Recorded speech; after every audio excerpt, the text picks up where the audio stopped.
jack up our pricing for two-time Galaxy Savers. Welcome, everybody, to the Justus Nerds League Show. My name is Elvis. I'm Mike. And I'm Jesus. And today we are going to be doing a Guardians of the Galaxy Volume 2 review. We're going to go over some pros and cons at first and our overall not really our overall score, but we're just going to, because we are going to go into spoilers. Yeah. But we're going to give it about 10 minutes of just non-spoilers, just so you guys know. If you haven't seen it yet, but you want to get a little taste of what it's going to be like. But right now we're just going to go into our pros. So Mike, start it off. Yeah, we're going to do our best not to spoil it. It's going to be hard, but it's tough because it was a overall entertaining movie. Yeah. I mean, so pros, I'll start off with the pros. Mm-hmm. Pros, it was a very entertaining movie. I thought with an ensemble cast, you really got some level of character depth with almost every member, every character, some level. There's a lot of family dynamics going on with all of the characters. Like a Fast and Furious type family. Yeah, it was a lot of family. They did say family quite a bit. Drax says it. I was like, come on. Yeah. Take a shot. So you got, I mean, I think everybody in the ensemble got their own fair share of screen time. So that was definitely a pro in that sense. I actually thought it was enjoyable. The time did go by pretty quickly, so it did keep you engaged. Yeah, of course. It did bring in new material. It did not follow up exactly where the first volume 1 left off, So I thought that was at least a pro. Yeah. I have a lot of decent things to say about it. My cons were it was a lot to digest. It was a lot. I mean, again, the pro was a lot of family dynamics. The con was a lot of family dynamics. There was a lot of emotional stuff thrown at you. Like, they were really trying hard to get the masses to buy in. Baby Groot for me was definitely a con. I'm not a Baby Groot fan. Baby Groot was for the masses. They wanted everybody to have that emotional connection. Yeah. So for me, Baby Groot was not there. I thought there was a lot of comedy that was unnecessary and a lot of they wanted you to really feel the emotional connection between two characters like sisters or like father-son or abusive father or Drax and Mantis and there's all these interrelationships that they wanted you to really emotionally connect with. So I don't know. I thought it was interesting. I won't really call that a con. It was just a lot of jokes and a lot of them just trying to pull you in. But that's my overall real quick, just pros and cons. Yeah. How about you? Yeah, for me, the pros were Batista. I think him playing Drax was really entertaining. He had a lot of comedic moments. Mm-hmm. Also, some pros was Chris Pratt and what's his name? Ooh. I just had a brain fart right now. Yondu's also was really good. Yeah, Rocket. No, not Rocket. I didn't really like Russell. Rocket. No, Kurt Russell. That's Kurt Russell, I just had a brain fart. Come on, bruh. But yeah. I thought he played really well as Ego and Peter Quill's dad. But it's like coming off from what Mike said. They try to play a lot of family dynamics. I thought they did some very well character developing for Peter Quill and Yondu. You realize like what he did for Peter Quill, which we're not getting to spoiler territory yet, but and then also the sisters, Gamora and what's the other girl's name? Nebula. It was a hit and miss for me. Some moments were genuine and some moments were like, I don't really care too much. But they did try to make it a little too jokey at times. Yeah, a lot of jokes didn't land. A lot of jokes. Yeah, those were some of my cons, especially with a particular scene. But we'll get into that later. Yeah, we'll get into that. I'm the Baby Groot.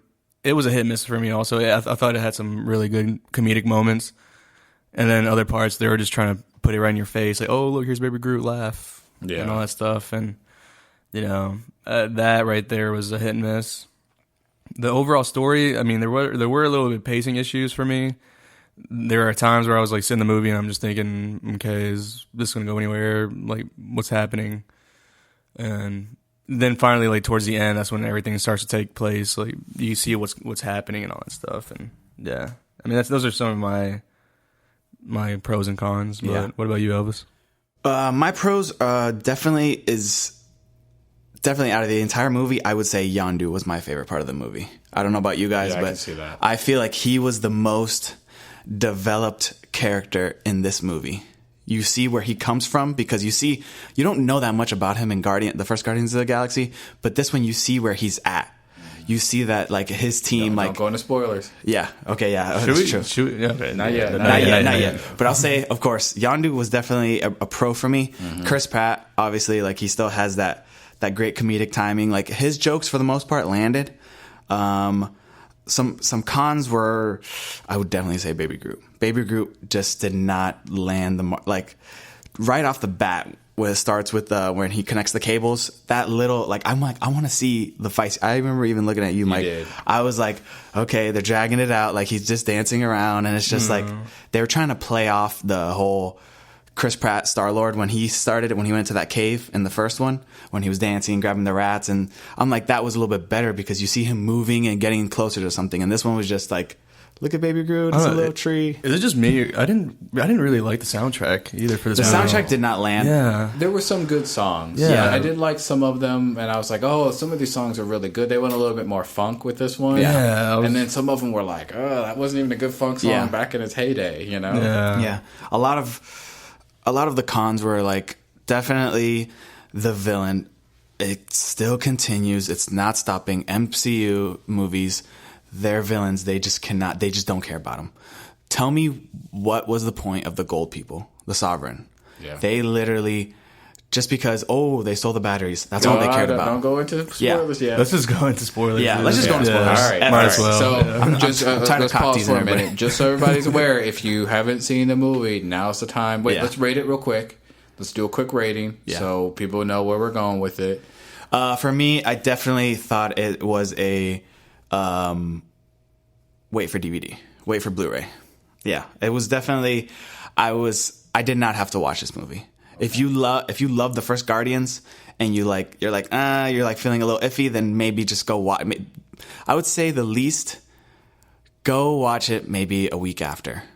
Wait for it. No rush, no crowd. Yeah, no rush, no crowd. But for me personally, after seeing the movie, I would say I could have seen it on Blu-ray, and I would have been happy with it. What about you, Mike? For me, I'm happy we went and saw opening night. I'm not a big Guardians of the Galaxy fan. The first one was definitely great. This one was not as good as the first one. Opening weekend probably is worth it just because of, it's kicking off the summer blockbuster. Having seen it, probably no rush, no crowd. Get in and see it in a theater. It's definitely worth seeing it in a theater because of it's just an exciting movie. Content, no. I wasn't that excited about it. Once I was there was definitely some parts I'm like, okay, this is selling to me. So for me, it was probably no rush, no crowd. How about you, Jesus? For me, it was no rush, no crowd. I mean, honestly, this movie, it wasn't a bad movie. It was a good movie, but it wasn't better than the first one. For me, it fell under the category of the sequels that just doesn't live up to the first movie. Yeah. Will I buy it on Blu-ray when it comes out? Probably not, because it's about the same as, in that category. It's all right. I don't have to watch it again. Yeah. It does kick off the Marvel Cosmic Universe, but other than that, I mean, it had some moments where it was funny and all that stuff, but it's no rush, no crowd for me. So, does this make you guys want to go see the third one? It makes me honestly more worried about the third one because knowing that James Gunn is coming back for a third one, and it looks like he's doing the whole Zack Snyder thing where he's just not taking a break. He's not doing any other movies. He's like, I'm moving on to the third one, and I feel like he's gonna have that okay, what didn't land? So then he's like, because this one was very comedic, way too much. It tried to build off of the whole. It was weird. It was everybody had an emotional background, emotional story, something scarring to them.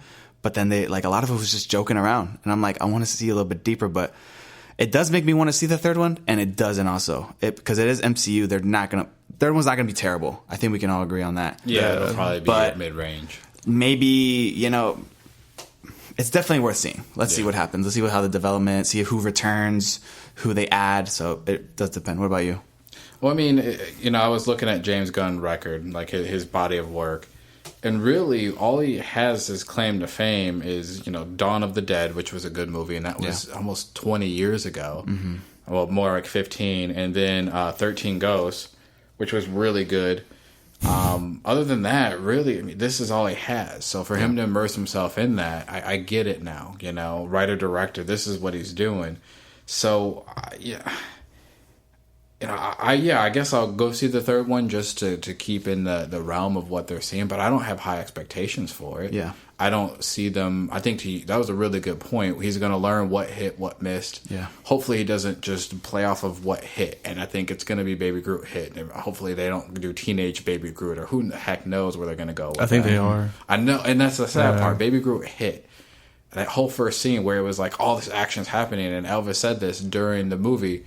The whole first action scene hit, and all you see is Baby Groot dancing in front of it, and you miss the whole action sequence. And it was like, and people were giggling and laughing in the theater. I'm like, dude, I'm missing all the action here. So stuff like that, they're going to build off of that. So I'm not excited about 3 and possibly 4 at all. I'm just not excited for it. I think they'll keep it at 3 though. I think Marvel's trying to do the whole trilogy thing. They're doing 4. They're doing 4 also. They're doing 4? Yep. Yeah, for me, like, am I excited? Am I going to be excited for Volume 3? Probably not. But James Gunn, he did have some good moments in Volume 2. He had a lot of cool scenes and some touching scenes and all that stuff. I would be excited for Volume 4 because just to see, they said that that's going to be like a new cast, new Guardians of the Galaxy members. It's not going to be the original, so I would like to see what they do with that. Yes, good point. So they're going to try to make it like an Avengers type thing then? Like they'll have the Avengers of the Earth and then they'll be the Avengers of the Galaxy then? Well, I was reading a little bit about Guardians, again, just through some probably non-official sources, but apparently that's what the Guardians went through is a change of the roster, and I don't want to get into the end of the character, but that character who they brought in at the end, he's one of You can go ahead, we're in spoiler territory now. So Adam Warlock is who they brought in, and apparently he was one of the characters that comes into the Guardians of the Galaxy at some point as well.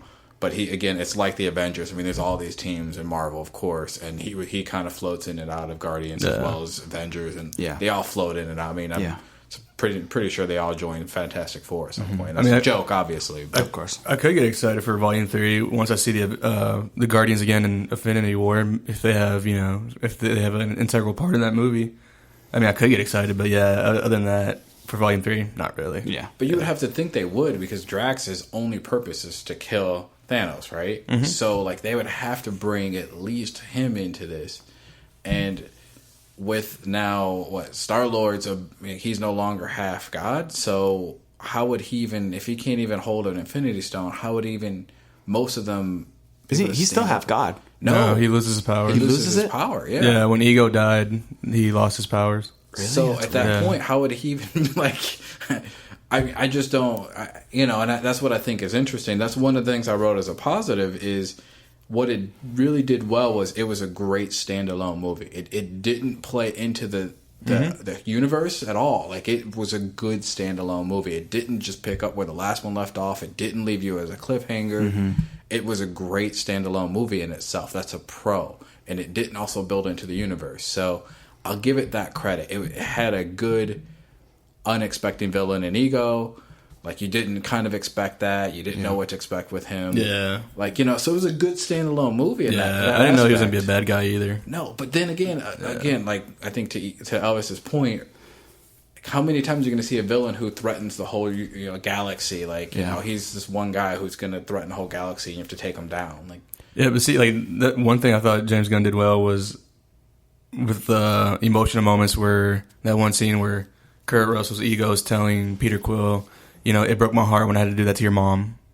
Meaning because Peter Quill's mom died of brain cancer, and he's like, tumor that Ego placed. Yeah, he's like, and then Peter Quill's like, what do you mean? He's like, I gave her a brain tumor and all that stuff, and the emotional impact on Peter Quill. I really dug into that part, but yeah. There was an emotional moment like that that moment landed for me, right? Yeah. The moment that did not land for me, it landed and then they just took off right away was the part where Nebula was talking about Thanos. Yeah. In the battle against Gamora, every time she would lose,